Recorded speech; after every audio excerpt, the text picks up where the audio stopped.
フィギュアスケート、ペア競技。そこは、たった一つのミスが全てを終わらせる、極限のハイリスクワールドです。その過酷な銀盤の上で、三浦璃来選手と木原龍一選手は常にある音を響かせています。それは、観客の拍手でも、エッジが氷を削る音でもありません。高く舞い上がるリフトの最中、緊迫した空気の中で交わされる、囁くような、励ましの言葉です。彼らは、あの瞬間に何と言っているのか、観客には聞こえないリンクの中で何をやり取りしているのか。この動画では、競技中に交わされる二人の囁き声を解き明かし、技術の枠を超えた、揺るぎない絆の真実に迫ります。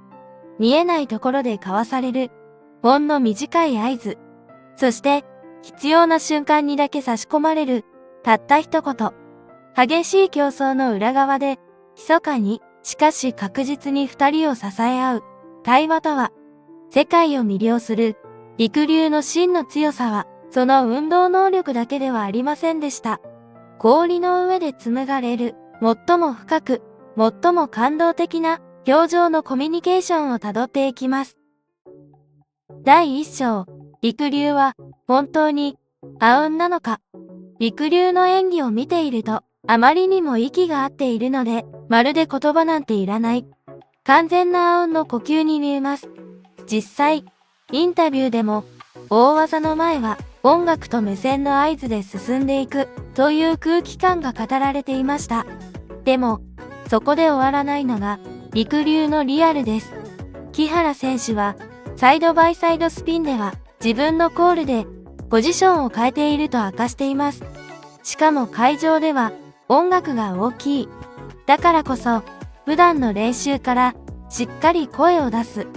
つまり、陸流の演技は、無言の絆だけでできているわけではありません。目で合わせる。呼吸で合わせる。そして必要な瞬間には、ちゃんと声でもつなぐ。この、静けさと実務の両方を持っていること。ここが、まず大きな強さです。第2章。技術を支えるのは、長い言葉ではなく、短い言葉。演技中に必要なのは、長い励ましではありません。一瞬で届く、短い言葉です。2025年の報道では、三浦選手にジャンプのミスが出た直後、木原選手が、切り替えて、と声をかけたことが紹介されました。逆に、後半のきついリフトの前には、三浦選手が木原選手へ、頑張って、と声をかけることもあると言います。このやりとりが示しているのは、木原選手だけが支える側ではない、ということです。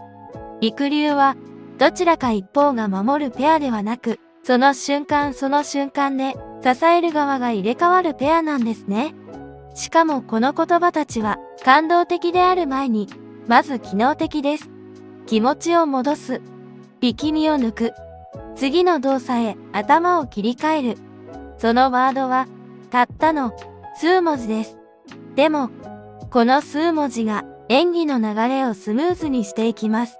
陸流の見えない強さは、こういう短い言葉の積み重ねでできています。第3章。オリンピック大逆転のフリー演技で話題になったリラックスして。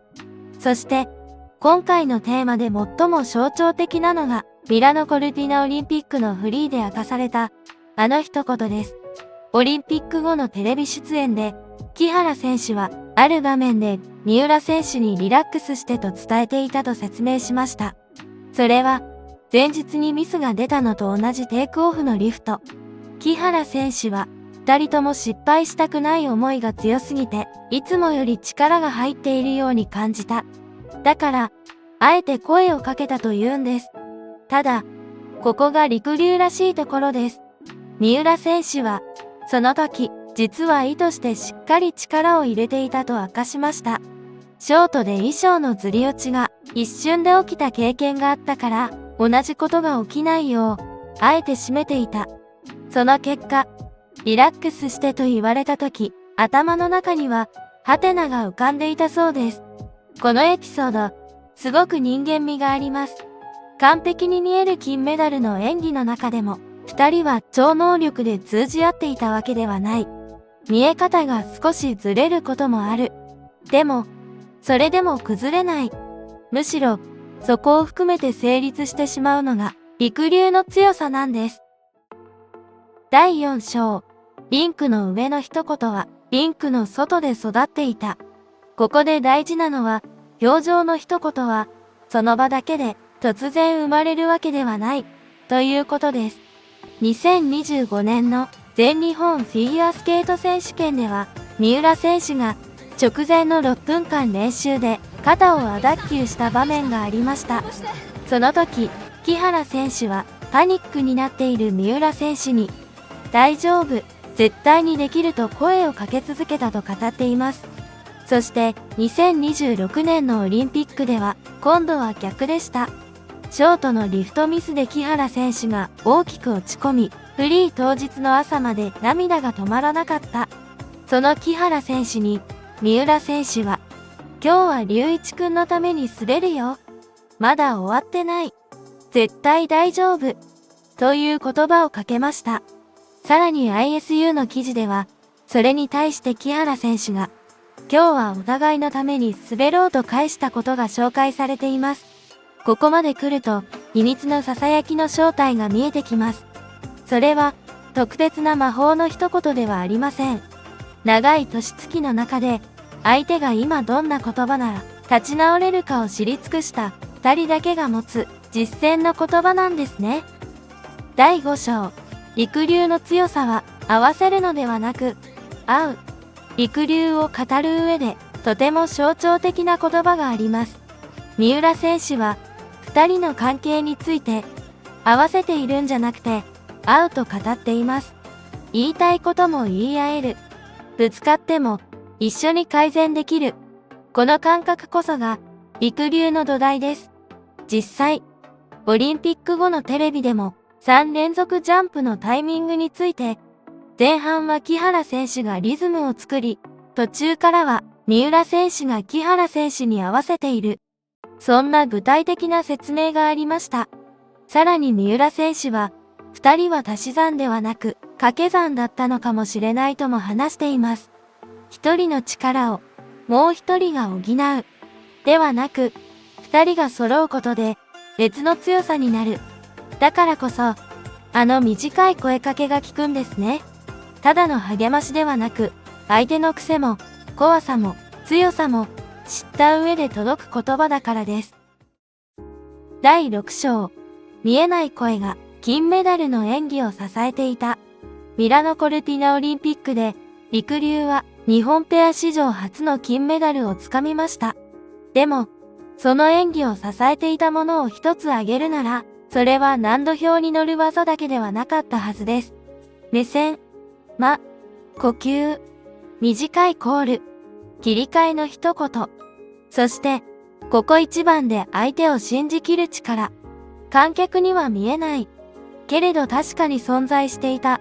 見えない声。木原龍一選手が守るようにかける言葉。三浦璃来選手が逆に支え返す言葉。